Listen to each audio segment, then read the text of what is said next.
શું તમે પણ આવી જ રીતે માર્કેટમાં ફેક બ્રેકઆઉટથી ટેપ થઈ જાઓ છો? ઓપરેટર કેવી રીતે કામ કરે છે? તો આપણે પહેલાં કેવી રીતે જોવાનું છે કે ભાઈ પહેલાં જે રજિસ્ટન્સ છે એને બ્રેક કરે છે, બ્રેક કર્યા પછી તો ટ્રેડ લઈએ છીએ તો તરત ને તરત શું થઈ જઈએ છે? ટ્રેપ થઈ જાય, આપણો એસએલ એડ થઈ જાય છે.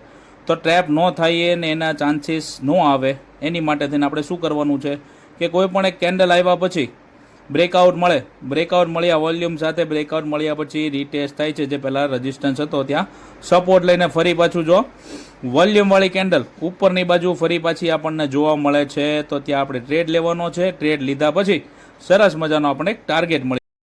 તો જોઈ લીધું ટ્રેપ કેવી રીતે થાય છે.